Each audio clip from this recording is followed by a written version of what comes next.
వినాయక విగ్రహాల మెటీరియల్ రకాలు మరియు వాటిని ఉంచే దిశలు. 1. గిఫ్ట్ వినాయకుని విగ్రహాలు. వాస్తు ప్రకారం వివిధ రకాల పదార్థాలతో తయారు చేసిన వినాయక విగ్రహాలను వేరువేరుగా ట్రీట్ చేయాల్సిన అవసరం ఉంది. అత్యంత ముఖ్యమైన విషయం ఏంటంటే మీరు వినాయక విగ్రహాలను ఏ దిశలో పెట్టారనేది కూడా ముఖ్యం. 2.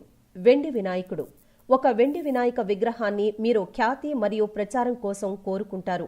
మీ సేకరణలో ఏదైనా వెండి వినాయక విగ్రహం కలిగి ఉంటే ఆగ్నేయంలో వెస్ట్ లేదా వాయువ్య దిశలో ఉంచాలి. వాస్తు ప్రకారం సౌత్ లేదా నైరుతి దిశలో ఈ వెండి విగ్రహాలను ఎప్పుడూ ఉంచరాదు. 3. రాగి వినాయకుడు.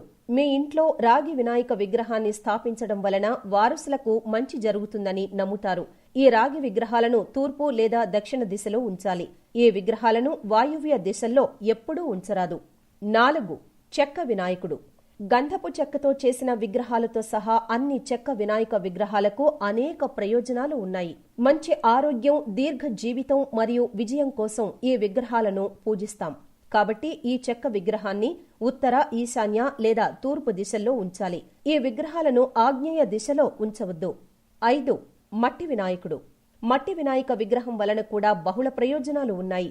ఈ మట్టి విగ్రహాలను ఆరాధిస్తే మీకు విజయం, మంచి ఆరోగ్యం కలుగుతుంది. అంతేకాక అడ్డంకులను తొలగించడంలో మీకు సహాయపడుతుంది. అయితే పశ్చిమం లేదా ఉత్తరం దిశలో ఈ మట్టి విగ్రహాలను ఉంచాలి. మీరు నైరుతి దిశలో వాటిని ఉంచరాదు. 6. ఇత్తడి వినాయకుడు. ఇత్తడితో తయారు చేసిన వినాయక విగ్రహాలు మీ ఇంటికి శ్రేయస్సు మరియు ఆనందాన్ని తెస్తాయి. ఈ ఇత్తడి విగ్రహాలను తూర్పు, దక్షిణం లేదా పశ్చిమ దిశల్లో ఉంచాలి. అదే సమయంలో ఈశాన్య లేదా వాయువ్య దిశల్లో ఈ విగ్రహాలను ఎప్పటికీ ఉంచరాదు.